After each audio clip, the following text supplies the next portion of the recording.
but in particular, through our work with Vail Jazz, we had a workshop for the best high school jazz musicians. And over the years, and I didn't do any of the teaching. I did the cooking. I had them staying with me. I organized the welcome letters. I mean, I was sort of the coordinator. But now to see these kids who are some of the big names in jazz, they're now in their the early ones are now in their 40s. And that's been the most rewarding thing. It's to see people be given opportunities to find the best of themselves, and helping them to get there is just been more of a gift to me than to them, I think. But that's been the most Interesting. Peg, what about you? Family. Most rewarding. Well, I love teaching, but I didn't do it for very long. I might have done that for probably 5 years. Then I got married, so I stopped teaching. I think a group that I was in called Support for the Kids, and we helped, did a lot of fundraising, and then hands-on went into the schools in a lot of poverty areas, like parts of Oxnard and just different areas that we would go in and it's too hard to explain all of it, but we would get people to donate and buy lots of reading materials and books and school supplies and bags for them to put everything into for starting school, back to school, and did Easter giveaways and egg hunts and Christmas things. And so all the holidays we would do that. That was a really great thing. We did that till we moved up here. And now, I don't know, just looking for something to do like that. I haven't found that yet, but that was probably most rewarding, I guess. I thought you were going to say your 3 kids and numerous. I was, you wanted to fool me. I say that every time, so I wanted to try and branch out. How many grandkids now? Just 6. Yeah, we just had a fun thing. We surprised my husband again for his 80th birthday, and we went down to Ojai and got all the family together. There were 12 of us. One's in college, so she couldn't come, and we just surprised him and had a great family togetherness. It was they all get along, so it's really good. Works out. 3 of the grandkids are college age or above, and then 3 are 8 and 9. So it's kind of fun, all different ages. Really fun. Yeah, that's it. The guys played golf. That's the thing. So it was a big surprise. Now I don't have to plan it anymore. It took forever. Good. Anyway. That's great.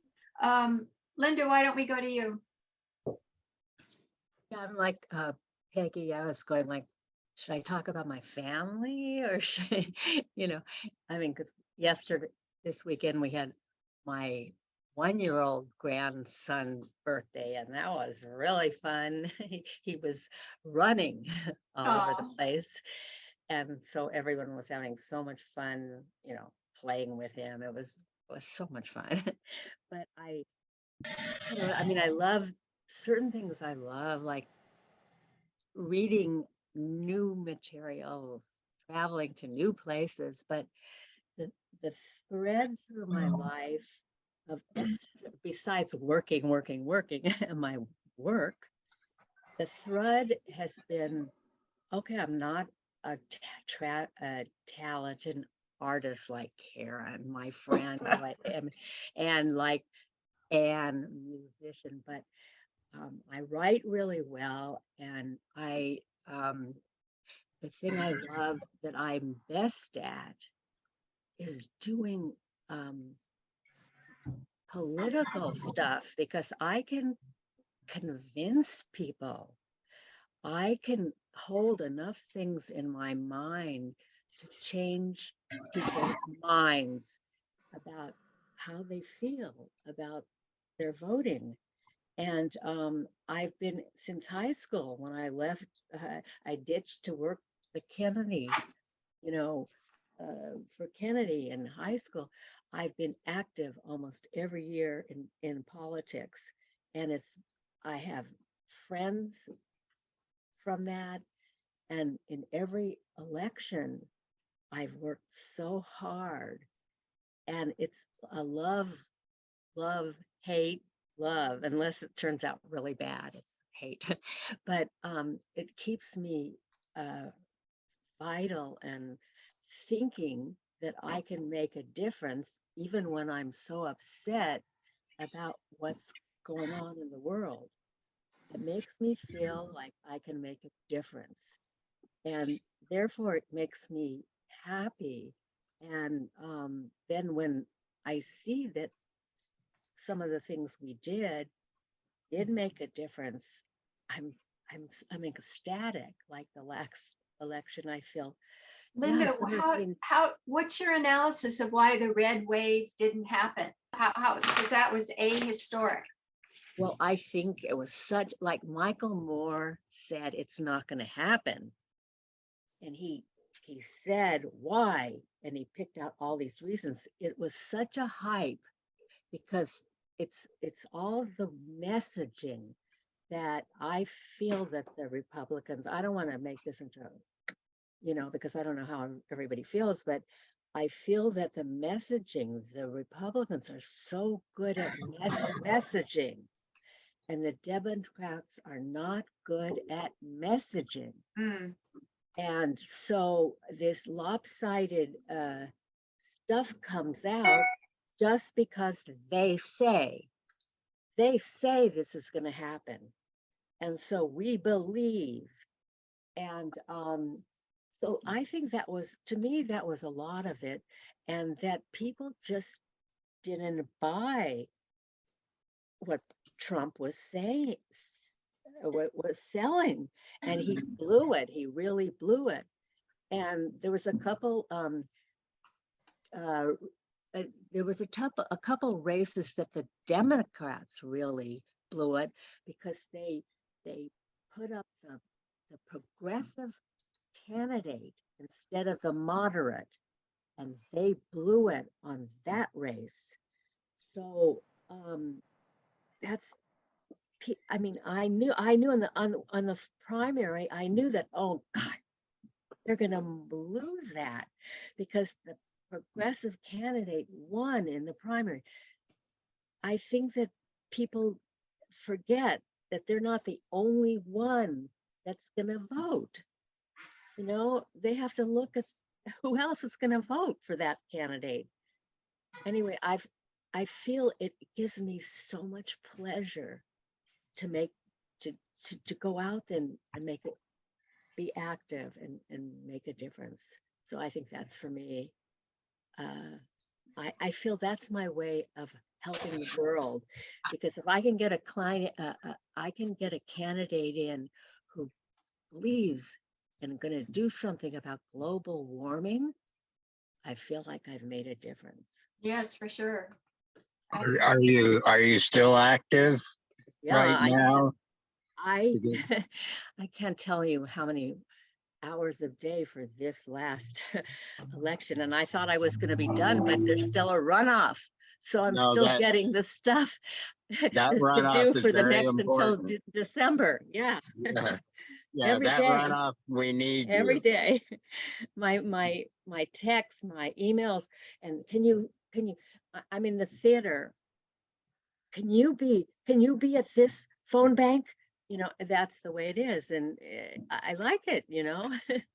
So Some people say it was a youth wave, that young people made the difference, especially young women. I have to say that when I went to the phone banks, you have to go in and you're on Zoom with a person running that bank. I mean, these people were babies. They were all so young and so good technically to help us get set up because everyone is different. You have to get set up differently. And I just, my memory isn't as strong as it used to, so I have to really think hard about all this stuff. They were so young, all these people that were calling all the time to make sure that I would show up where yes, I see it there. So it must have been all over. Yeah. Major. No, major. Yeah, and it was young women. They were like twice as likely to vote Democratic even as young men. So it's young Oh. women are making the difference. It's interesting. Well, Partly because of Dobbs. They like, you can't tell me what to do with my body.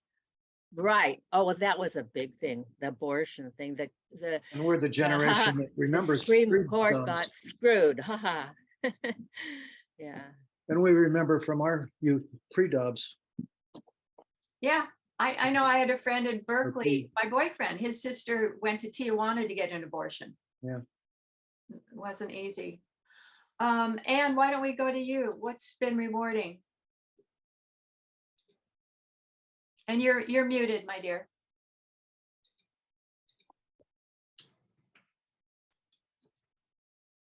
You're still muted. Tell her how to get unmuted. I am unmuted. There you go. All right. Well, besides what I already said, that every day is part of the day is really therapeutic for me because I'm teaching music. I'm singing. I'm engaged with that. What else is good? I love to travel whenever I can. I like languages, learning new languages. How many do you speak? And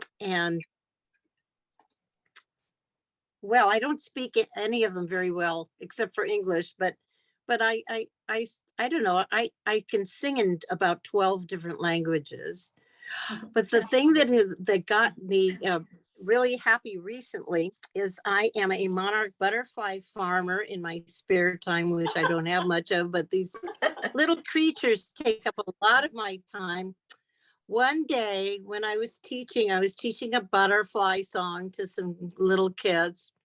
And this is during COVID.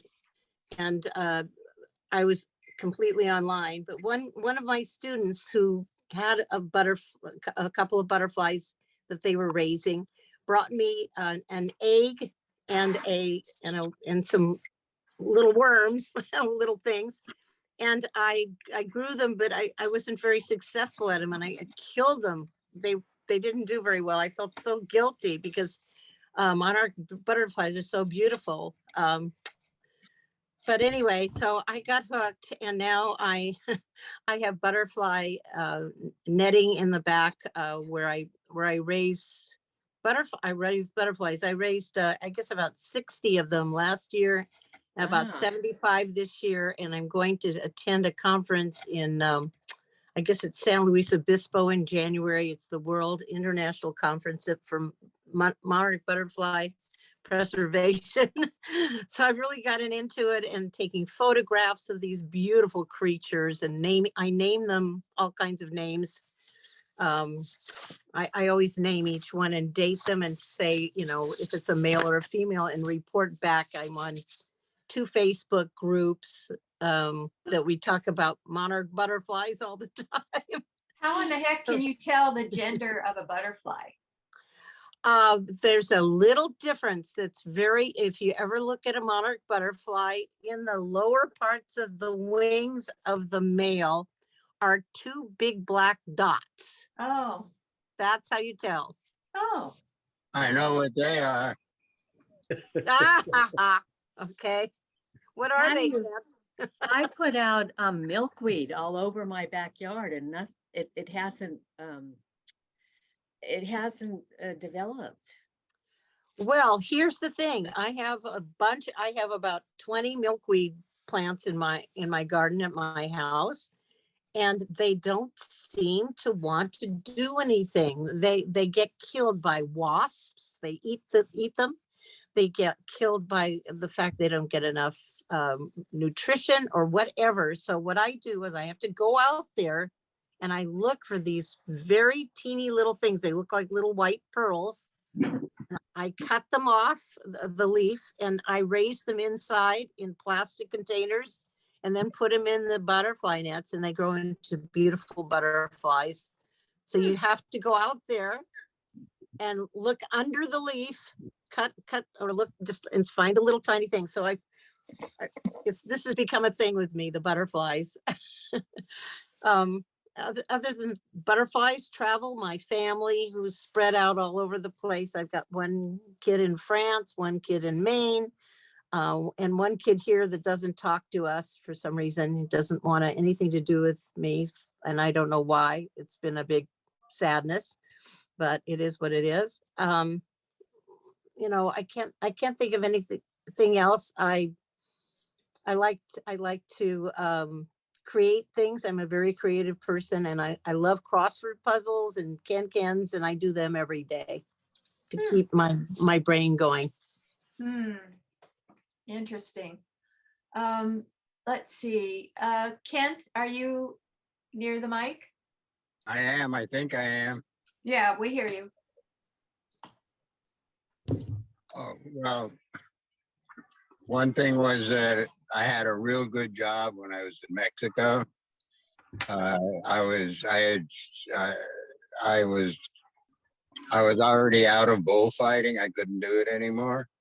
And so I got a job teaching English at a powerful labor union. And I became buddies with all of the executives there. And I was a real good friend of the guy who would send candidates for work at Mexicana de Aviación, and anyone that he would send would automatically be approved. And I was responsible for getting like about 23 people's jobs there, you know, and that was great. And another thing about that job is that I had complete, I could do anything I wanted there. And I didn't have a boss that would tell me what to do. And after 11 years of being out of the bulls, I just wanted, you know, one more thrill on a non-professional level, and I got it through the labor union, and I did real well. And I didn't think that, you know, when I presented the idea, I didn't think that that the head honcho there, who I was in good stead with, would approve, because nobody knew that I had been a bullfighter. And so I had a friend from when I first started in Mexico. I lived in his family's house. He was 14 at the time, and we became real good friends. And then posterior to this, he became a very famous Mexican singer and composer, very famous. And I ran into him when I was planning on organizing this big bullfight festival for the labor unions, a big party every year. And he told me he was at the very top of his singing career, and he wanted to be a bullfighter when he was 14. His brother was very successful, but not very helpful, not at all. And when I started activity way back there in the early 60s, I used to invite him to participate in bullfights that I was announced in. And so I run into him, you know, like 11 years later. No, more than 11. But you know, I run into him in the street. No, you know, we were real good friends. And he tells me that he would like, you know, just like any retired bullfighter, you want one more thrill, right? Mm. And I told him, well, you know, I can help you get that thrill. I'm organizing a real big deal. It's going to be for more than 20,000 people, and and and I'm buying really good bulls with the labor union's money. There were bulls that I couldn't afford, and I told him I'll put you on, but there's one condition that we'll start out with the bullfight. It'll just be you and me and the bulls. But after that finishes, you're going to have to sing, because that's the hook I'm going to use to get approval. And he said, great. And so that's what we did, right? Well, it turned out that we both did fantastically well. Hmm. And then, and we remained in contact. And a short while later, he told me, Kent, I'm going to put my singing career on the back burner, and I'm going to become a professional bullfighter. I told him, something, Apple, I'm going to be doing the same thing. I'm going to go back to the bulls on a professional level. So, that was a big pleasure for both of us. And I was already married, and I had kids, and I had my work, but I prepared very well and did very, very well. And the bug hit us both at the same time. So, that was great. That was one thing. One of Yeah, my wait, greatest. let me ask you this. When you're fighting a bull, do you focus on, I hate the bull, I want to hurt it? Do you On focus the on, contrary, I focus on, there's good bulls and there's easy bulls and there's difficult bulls, and bulls that are smarter and they're more dangerous. There's bulls that are more willing to participate. There's ones that are less. I always consider that the bull is my collaborator, and to be great, to have a great, really great afternoon, you have to have a really great bull. so it's a You dance? know, well, it's a dance, but you have to teach the bull what you want him to do, because he doesn't know. He only knows, what he would do in the countryside, because he doesn't have any experience with people, other than the cowboys that feed him, and they keep a distance. So I always consider, if the bull is good, bad, or indifferent, he still has in his bloodline, he has it's called casta, which is bravery, but a lot of times it's muted down. You have to teach the bull what you want him to do. Which is what? And well, first of all, you want him to charge straight. You want him to pay attention to the lure, call it the cape if you want. You have to teach him that he goes where you send him. So you have to send him where you want him to go. And if you make a mistake there, you might be sending him right into your body. So you have to teach him, and to teach him, you have to make him feel comfortable doing what you want him to do. So, some bullfighters are very aggressive, and they go out and they consider the bull their enemy, and they go out just to punish the bull. And the people like it because they think, oh, this guy's really brave, but they don't last very long. They get injured a lot, and people get tired of them because they never end up doing really good work. So I consider the bull my friend, and I don't throw punches at my friends, So, that's my relationship with the bulls. But Interesting. yeah, but and it's kind of like a microscope or a lens on what life in general is. Speaking about the red wave, why did the Democrats do well? They just seem to be nicer to the public Hmm. than than the Trumpsters, right? And that's the best way to get something from someone, is finding out what they want and being nice to them and giving it to them. But anyway, another thing, or actually two other things from bullfighting. One was that I met and I was one-on-one in his hotel room with Muhammad Ali for about 2 hours. And that was just so phenomenal. I've always been an ardent Muhammad Ali fan, and here I was one-on-one, and he's really something. And then the other thing also came because of bullfighting. Oh, and because of bullfighting, that's how I met Muhammad Ali.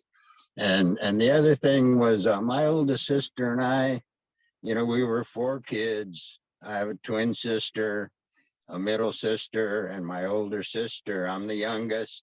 The oldest is, 3 years older than I. She was a radical, an ardent radical in her politics. So, we didn't agree on politics. Yes, so I never talked to her like that, but all through growing up, because there were 4, we were divided, 2 in one camp and 2 in the other. And my camp was with my sister Sue, who was 1 year older. And it was Karen and Brenda, on the other team, so to speak. I never got along with Brenda. My mom used to always tell me, be nice to your sister Brenda. But I wasn't nice, until I was back in the Bulls and professionally. My sister Brenda and my mom were in Mexico City, and my engagement was in Mexico City. I invited my sister Brenda because my mom used to tell me, I used to come up to California 2-3 times a year, and I'd always go to San Francisco. My sister Sue lived there with her husband, and Brenda lived there. And my mom used to always tell me, so here I'm already in my 30s, I guess. But even earlier than that, my mom would be like a little angel on my shoulder, whispering in my ear, be nice to Brenda, be nice to Brenda, be nice to Brenda. So here Brenda's in Mexico. I have a very, very important, matter of fact, it was after 11 years of inactivity, it was my first time back in the ring. And it was very, very important engagement for me because I knew if I didn't do well, that would be the end of my career. So I was all fired up and I knew I would do well. And I told Brenda, I said, hey, I'm going to invite you to my bullfight, but I'm going to put a condition on it that you don't tell Mother, because I would never tell my mom of any engagements that I was going to have. She'd say, how's bullfighting going? I'd say, oh, there's no activity. I didn't want to worry her. So my sister said, well, what should I tell her? Well, tell her that you're going with your Mexican girlfriend to Acapulco. And that's what Brenda did. And so she was in the bull ring with some of my friends from Mexico City. They were in the first row. And that was on a Sunday. And on Saturday night, or any night before I'd have a bullfight, I'd always try to get a good night's sleep, right? And so I went to sleep, and I always would sleep well. And so someone is shaking me, and it's my mentor, right? He was accompanying me. He's shaking me while I'm sleeping, and I open my eyes and I say, Armando, is it time to get dressed? I thought it was daytime, but it was like 2 a.m. and he's walking towards me and he has a spoon, that he's pointing towards my head. And I said, Armando, what time is it? And he said, 2 o'clock. And then I said a few nasty words to him, which I won't say now. And I said, why are you waking me up? You're not supposed to do that. And he said, well, your sister heard that you were coughing in your sleep. She sent me out to the 24-hour pharmacy to get some cough medicine, and here it is. I said, Armando, would you and my sister please get the hell out of my bedroom and let me go to sleep? So I was pissed off, right? Well, I knew that I was going to dedicate my bull to my sister Brenda. It was my mom saying, be nice to Brenda, be nice to Brenda. And except I didn't tell her. And I wanted it to be a surprise. And so on my first bull, there were some photographers there that I had never, bullfight photographers that I had never had met before. And they go and they take pictures, and that's how they make their living. They sell the pictures to the bullfighter. And there were two of them. And I told both of them, I said, you probably won't like doing business with me because I cherry pick. I don't buy all the photos.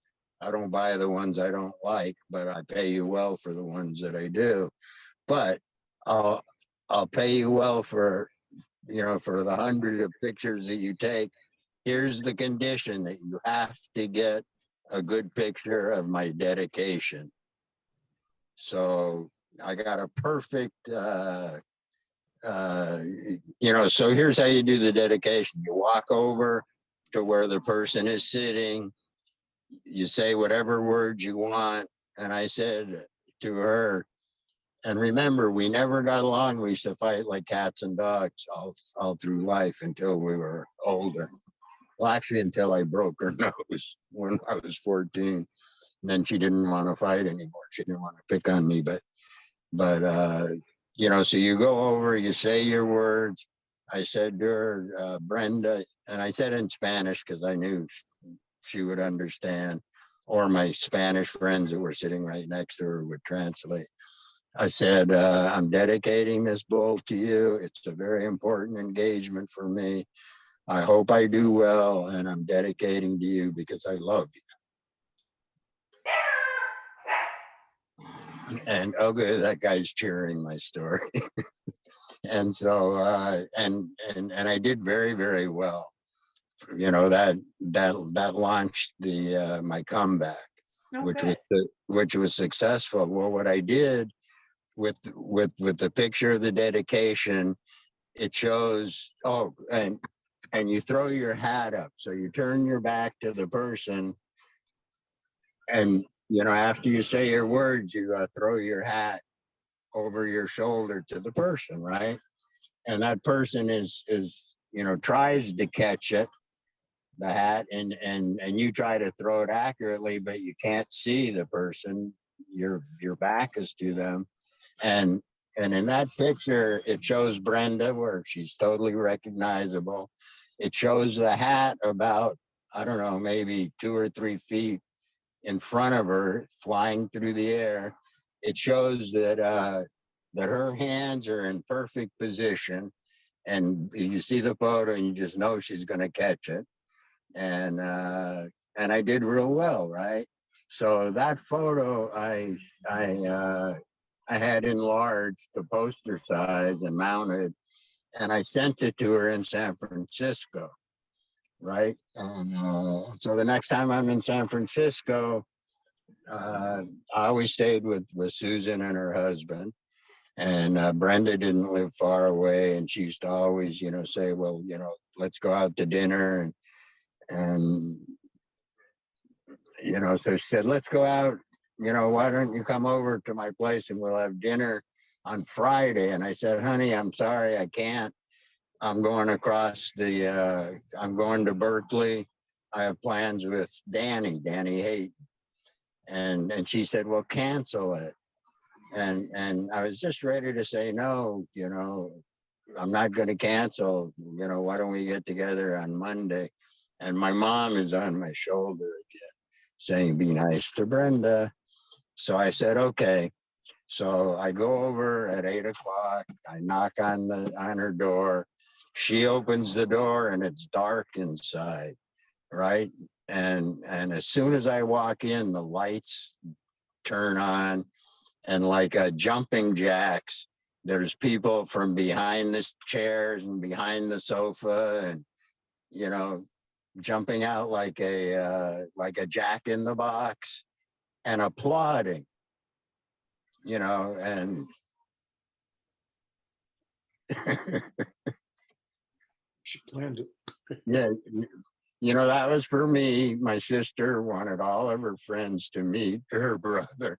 Oh, that's a good note to end on. How sweet. We're- Thanks for sharing that. Frank, Okay. thanks. Tell us about what's been rewarding. Already? Oh, no. Okay. So I don't have a story like that. Yeah, well, who does? I never Well, went to a bullfight or, If everyone wants to come and see me, I'll sign you a contract. You'll make a lot of money. yeah. I think the bull will win with me. I don't have any stories like that. I mean, What's been most rewarding for you? What's been most enjoyable? probably my children, grandchildren. Um, How many kids? I have one natural and two stepdaughters, two granddaughters, and one is graduating high school this year. And she's very, very talented in the arts area and has done very well. And I guess the other thing is I serve on a lot of philanthropic boards. And that gives me a lot of pleasure to see things culminate and get through. What boards did you say? Philanthropic. Oh, uh, good for you.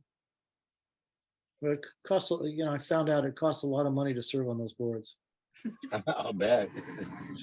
so, but it's rewarding, So were you able to have your business and spend time being a hands-on dad and grandfather?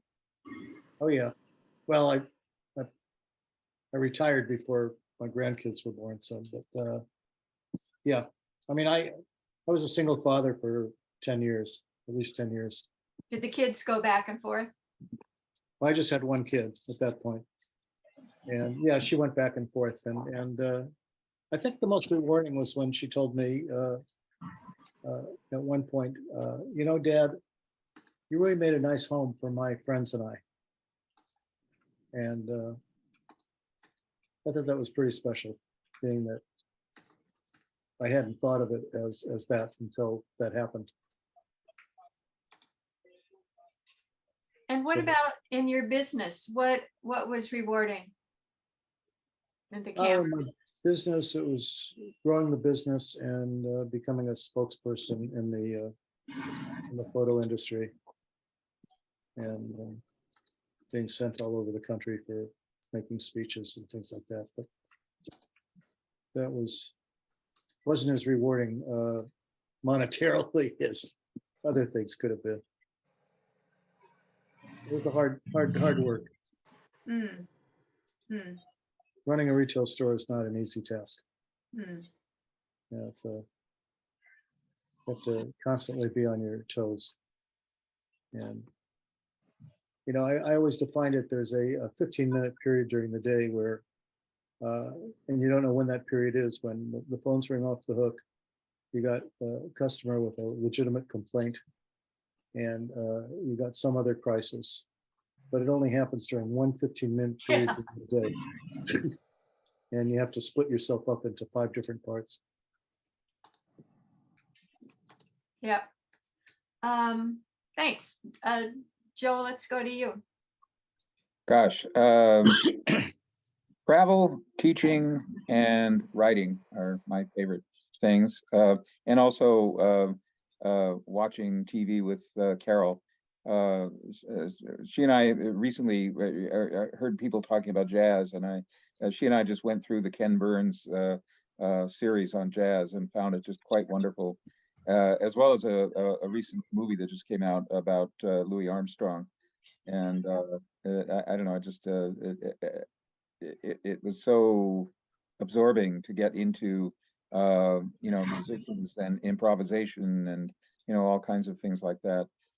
For travel, I've been to, well, maximally 35 or 36 countries, but only certain voyages, many of, well, some of which I've done alone and some of which I've done with Carol, you know, have really stood out for me. I went through Europe, about 15 countries of Europe when I was 26 years old, and Turkey and Israel as well. And I don't know, just it was mind blowing. Later on, I went to Southeast Asia in 1994, to Singapore and Bali and Thailand, and it was quite an amazing journey, especially the Bali part of it. And I made friends on that journey. It was really quite wonderful. And then in recent times, Carol and I we went to Japan to visit her brother, who's a scholar of Japanese literature and was running a study abroad program in Kobe. We I don't know, it just we also went to I did kind of a Holocaust education trip with Carol in 2014. We went to Auschwitz and Theresienstadt and the Wannsee House, where the final solution was determined, and a number of wonderful museums. And, you know, very, in a way, Germany has very creditably measured up to its burden of history by providing a wonderful education on the subject of the Holocaust.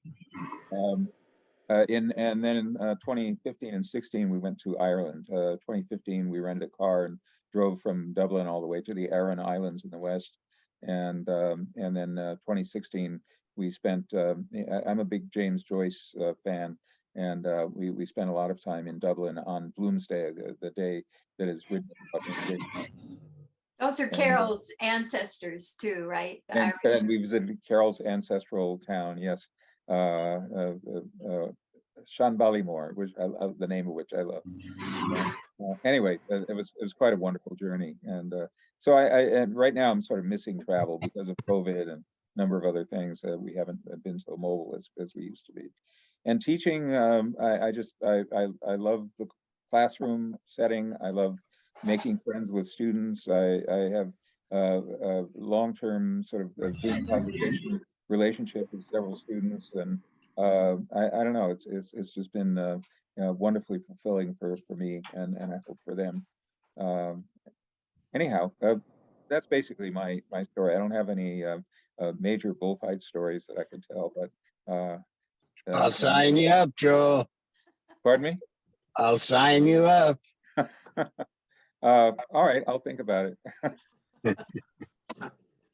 Gail, Yeah, I repent of what? of some stuff. Are you Wait. sure, Joel? Yes, I'm finished. Basically. Okay, I didn't know. Okay, I've been drawing people from time to time. I don't know if you can see these things. Oh, yeah. One is a drawing of Gail. Can you see these? Yeah. Wait, I have to get rid of, how do I get rid of Joel? Okay. Oh, let's see. I'm sorry, my adrenaline started getting going. Oh, sweet.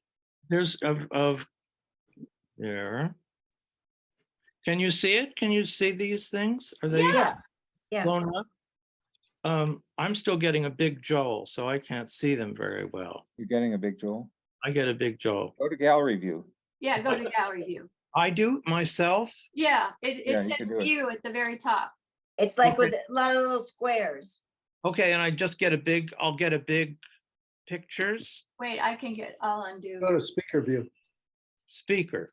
speaker. Okay. and then That talk. should do it. Yeah. Did that do it? Okay, Yeah. you can see me, but I can't. Okay. All right, I did Gail. I tried Anne Pardee. Is this blown up so it fills the screen? Yes, Oh, wait, Yeah. I can do that. Just a minute. Yeah, okay. Wait. I wanted to draw Anne Pardee, and she was, I got her, this is the first one I did. And I didn't get her as, I made the face isn't long enough. So I was going along and trying to change the proportions. Now I've been drawing Joel for I don't know how many years. And this one, which I did, was very hard because it's the first time I've drawn him without facial hair. Is that me? That's Yeah. you. It's I know your it's hat. not very good, Joel. It looks kind of youthful. I mean, oh, I put my foot in at that time. I'm Yeah. sorry, it looks like you're a child, but I never drew you without facial hair. Okay. Okay, now let's see, what do I have? Is Linda still there? Yeah. Linda, this is very kind of expressionist, so it's not flattering, but I thought it was the best drawing I've done of the drawings I did from Zoom of our Oh. people. Now let's see, what did I do? I did a strange one of Dan Hayton, and then I went over it with a pen because I was just. So here's the Dan Hayton. That looks like Nice. Danny. Yeah. Okay. And then I have one of Kent, and I will end it there. And it was harder to see him because I had to draw it That's great. from a very, I don't know if it really gets Kent's facial structure. I couldn't see it very well because I was trying to draw it from a little picture. I think it looks like me. Yeah. Okay, well, good. Okay, I was just keeping my mouth shut a little too much. I'm not used to it. Well, okay, John, why don't you go? What's been rewarding for you besides drawing? Well, rewarding, that's funny, because I thought tonight we were going to do enjoyment. Yeah, well, same thing, no? Enjoyment is not my field, please. That's something I don't do that well. So I mean, like, I never understood, people would say, oh, we're gonna go to camp this summer, go to summer camp. And my feelings was, how can I get out of it? Or people say they're going skiing. I wonder, will somebody making you do that? So I'm really trying, with me, I try to more enjoy what I'm actually doing, if it's possible. And I'm trying to enjoy just life. I'm really trying. It's not, with Ruth and with our dogs and cats, I'm trying to pay attention. I've said this more in the past. I'm trying to pay attention and not just try to go back or another place. And I do really enjoy music a lot. I love jazz. I just did that in the last year at uni. I don't know if you remember, there was a jazz club at uni that Steve Groman, he was, I think, in the class behind us, and Tom Anderson, who was in our class, and he's become a filmmaker and done some really good things. So I discovered jazz and abstract expressionism in Westwood Village. There was the Dwan Gallery, which was there for years. And and I never got to see those paintings in person before then. That was a big one. And old movies. I've always loved movies, especially from the studio period, going from about 1920, I guess, to about 1960. I guess that's my. How do you get those movies? Like, how do you see them? Oh, well, Turner Classics is very good. Okay, I was thinking I need to, yeah. I But now saw, YouTube, YouTube is amazing as far as that. Like, if you want to see silent movies, they have a lot of them on there that you can get on YouTube. I like the 40s. Well, there's a lot of absolutely. film noir, and there's a film noir program on Turner Classics every Saturday night, and I think they repeat it. Can you like just download things from Turner, or you always have to watch it when it's on? I don't know. I'm not very good at that. I've tried Oh, it, and I'm okay. still pretty limited. Joel could, I'm sure, tell you a lot more about that. Oh. Do you know, Well, Joel, about down? Can you save movies from Turner Classics? Like can you make it so that you can watch it at a different time if you want? It depends on the movie and it depends on the availability of things. And yeah, I don't know. I've this fall been teaching my classics of world cinema course, and I get the movies streamed from my institution, and Oh, that's so nice. yeah. Yeah. But you know, you can rent movies. You can go to Amazon, for example, and rent a lot of films. Go to Netflix. There are all kinds of things that are available through Yeah. Netflix. Yeah. Apple TV. I mean, there's all these ways of having subscriptions to things. Hulu, I don't know, various streaming services Yeah. that provide a lot of information about that. I found I couldn't, for a long time, it was harder to see things because I first got to love these things in high school on television because they had that whole backlog of major studio films. But it was when things in the 90s, I mean, a friend of mine called to my attention that they were showing a lot of things on Turner Classics. I mean, things I thought I'd never see. You know, Yeah. like MGM movies of the late 20s. I never thought I'd see those things at all, because they weren't on television. And in the older days, that when they released the backlog, I guess they just thought silent movies, that's not something people want. But there are people that are writing scores, wonderful scores for silent movies. I found I just go in the search bar and put in the name of the movie. Yes. Yeah. And sometimes I'll find it, sometimes you can rent it, sometimes you can get it for free. So, Right. or just buy it, so. Here's a good one for all of you guys, and it's free on YouTube. It's Mickey Rooney in a movie called, I think it's called Ride a Crooked Mile. It's dramatic. Okay. Ride a Crooked Mile. He was a good actor. I mean, really, he could be scary. He was very good. Yeah. Is there a Kent Goodman movie on how to watch a bullfight? Well, I do have a little short that I made in my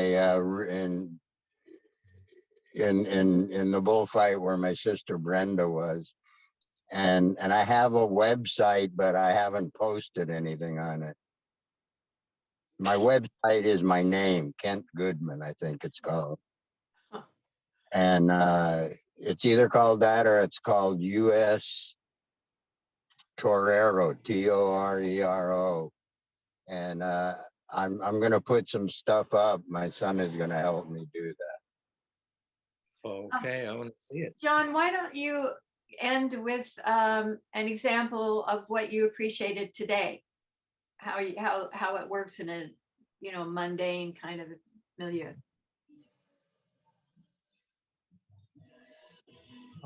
My stomach isn't in knots and I'm not depressed. Good for you, John. That was the best I could do when if they asked me what's happiness, not having my stomach in knots. So thanks, guys. Well, thanks for joining us. That was fun. Yeah, and seeing all of you, of course. Yeah. Karen, why don't we go to you? Tell us about. Well, my artwork gives me lots of pleasure. And when I don't do it for a little bit, like I just had a sale, and so I was doing a lot of sort of other stuff. I don't feel as good as when I do it. So it's really important to make time in a day for me to do it. And my grandchildren are a big blessing, and I really enjoy spending time with them. My granddaughter is just 5, and she gives me particularly a lot of pleasure. And she always wants to do artwork all the time. She comes up to the studio and she knows exactly what she wants to draw and how she wants to do it and how she's going to make this book and how can we have the glue and the scissors and so forth. So she's very, she's learning Mandarin in school, metro Wow. immersion, Wow. and her mother is Thai, and so there's like 3 languages there. She's pretty good in English, so it's a good thing. And I like old movies, and I like reading novels. I'm in 2 book clubs, and I enjoy that a lot. So What do those- you like? Historical fiction? Do you like what's your genre that you like the most? yeah, I do like historical fiction actually a lot. Yeah, but I prefer fiction. My partner reads all nonfiction, so we get along very well. Can inform each other. Yeah, we can inform each other. That's right. And I read more of the news, and I keep up on the US news a lot because, of course, I'm from there and he's just Canadian. So he's not as interested in every little bit thing that I'm interested in. So Do you feel Canadian? What's it been like to live in a different country, even though they're not that different, but it's still. yeah, I do feel Canadian. I mean, I've lived here much longer than I lived in the United States. So, and up until now, the medical system here has been really great. And when my son was born with hydrocephalus, I mean, we'd have been broke. The number, he had so many million surgeries in the beginning. And so that was good. But right at the particular moment right now, British Columbia does not have a good public health person in charge. Wow. She's like, she's in denial, but the children's hospital is like overloaded and she's not mandating masks. So, I'm not very impressed with her at all. And it's not just her, but, a lot of things. But in general, it's a good place to live. Canada, it's, yeah, it's been good for me. And yeah. Do you say serviette instead of napkin and No, I do out not. and I think nay? there's some things you don't change, but then there's others you do, like Zed. Yeah, I say Zed because everyone says that. So, yeah. I always come back from Canada saying A Right. at the end, but I haven't heard you say. I don't think I actually really say that, but a lot of people do. But Yeah. yeah, I don't think I really do. It's very similar to, of course, to the United States, except there isn't that. Well, there's a bit of it. There's a guy who's just gotten in the government who's pretty right. I mean, he's not. So there's 3 parties, and so 2 of them together are governing at the moment, and there's a right-wing guy that's just gotten elected as head of his party, and he's terrible. So I guess I can't really say. Sorry? In BC? No, in all of Canada, for the total of Canada as a government. Oh, The government is Liberals and what's called NDP, New Democratic Party, so it's Right. even more left. So those people are governing together. Trudeau is the person that's the prime minister.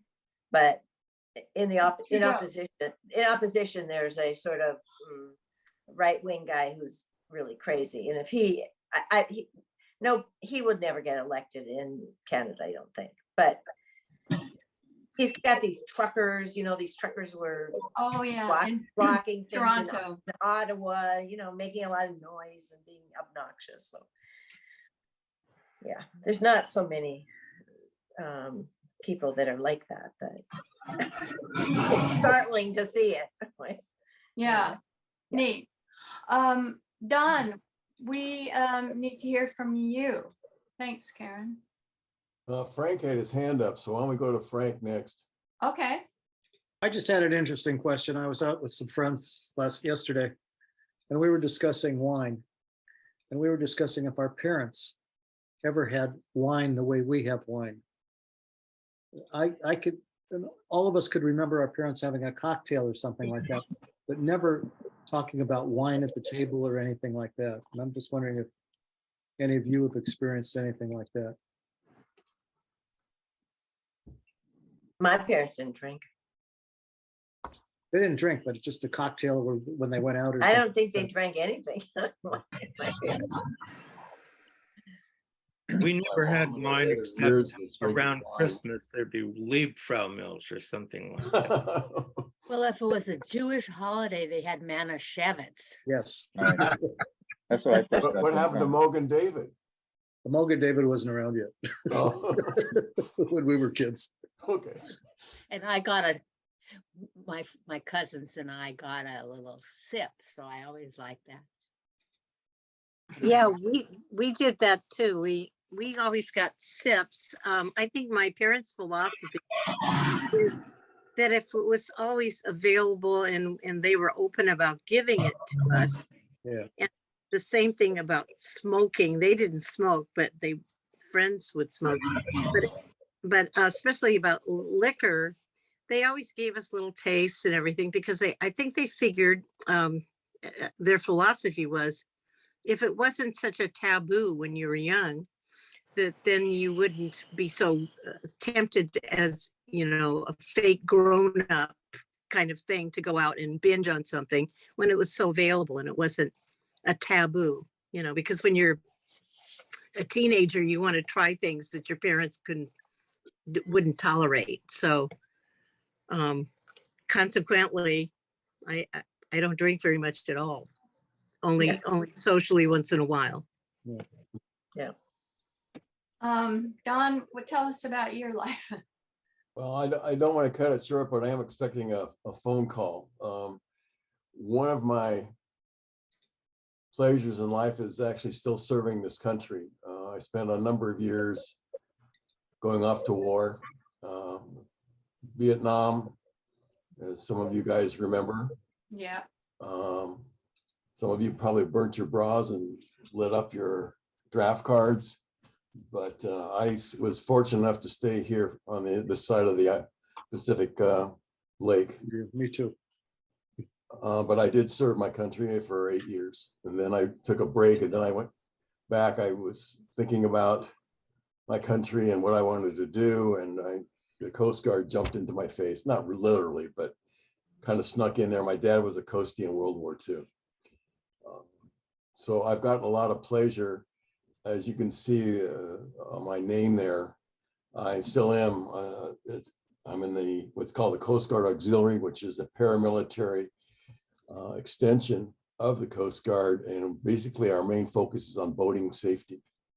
So I was, up until this year, I was very involved in teaching boating safety classes, doing vessel safety examinations up at Lake Castaic.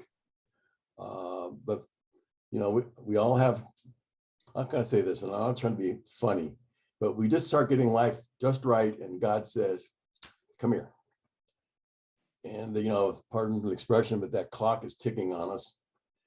And life, love, sex, politics, religion, I enjoy it all. I enjoy friendships.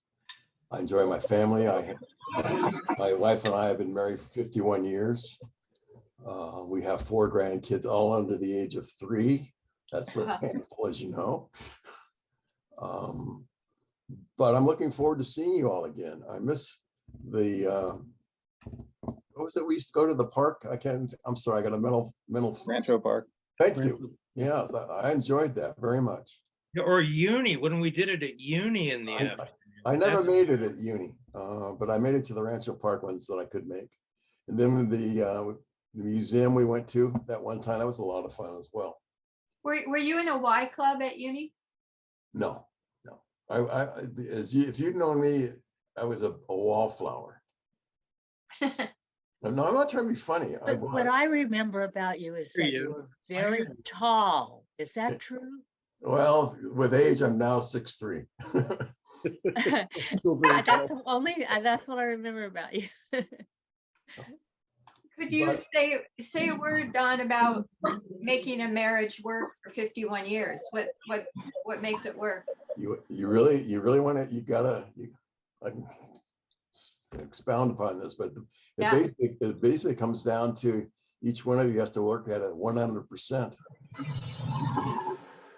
If you don't work at it, if you don't keep the romance flowing and going, it isn't going to last, guys and gals. So what are ways you've kept the romance going for 51 years? Well, flowers, doing the unexpected, you know. I'm not saying I do it at the last minute. I mean, that's not fair to Lynn, but Linda's my better half. But I enjoy her company. You know, we've gone to Europe, we've gone to the Japan. I was, you know, one of our sons was stationed in Japan, Iwakuni, as a in the Marine Corps as a MP.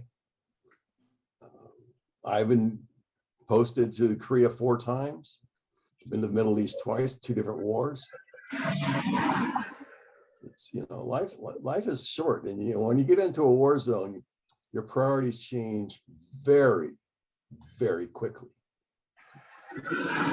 And one of the things I said, you know, and I outlived that. I'm going to tell you what it was. I'm going to come home with a wooden box, and I outlived that one. So, you know, it's a mindset, you know, it's a mindset, you know, You were in Korea 4 times. You were in Yes. Japan. In what branch of the service? Coasties, Coast Guard. In the rear with the gear. We were there when the North Korean submarine ran aground in the running gun battle. With those guys, I was not directly involved, but we were looking for the officers killed all the men, and they were going north. And we were trying to look for them. That was interesting. I was in the Bahrain for the Operation Noble Eagle, which was the invasion of Afghanistan. And the old man used to say, "You have to go out, but you don't have to come back." And we went into Operation Iraqi Freedom. The old man said, "You have to go out, you don't have to come back." We were fired upon. You know, life changes, perspectives change.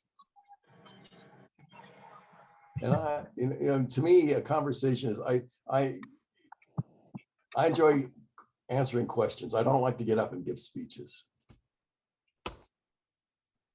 What do you see now in terms of the new generation of like people in the Coast Guard? Do you see any generational differences or not? Absolutely, absolutely.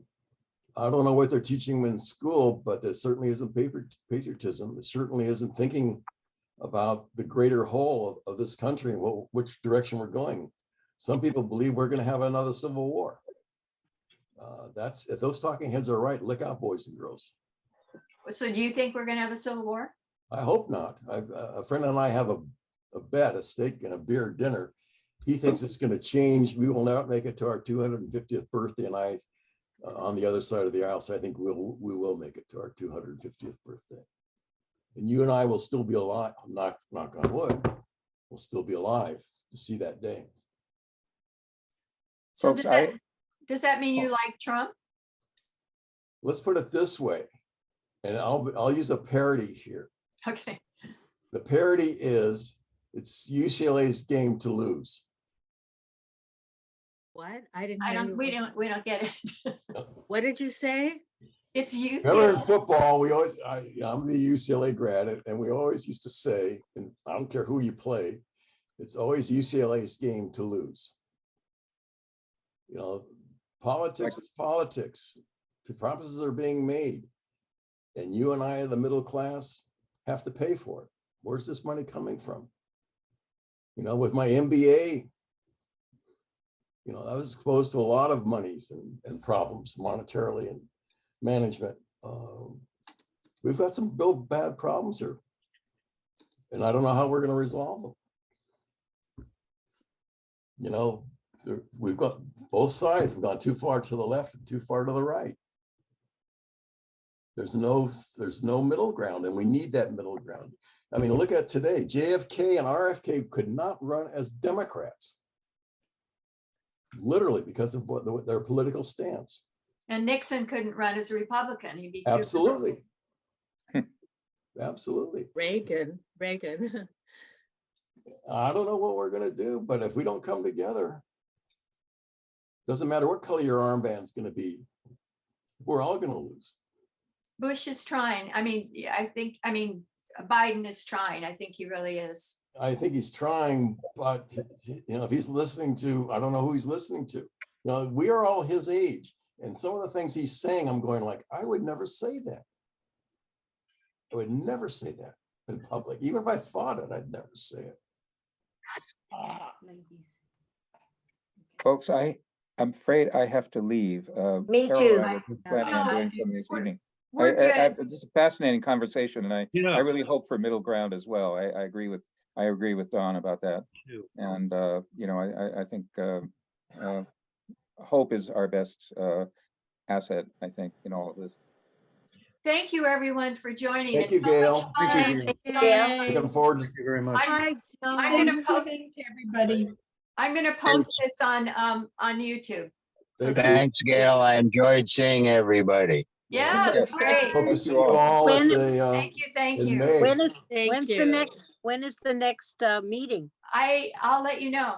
But if you have preferences, like, don't do it on a Tuesday at 4, let me know, email me. Okay.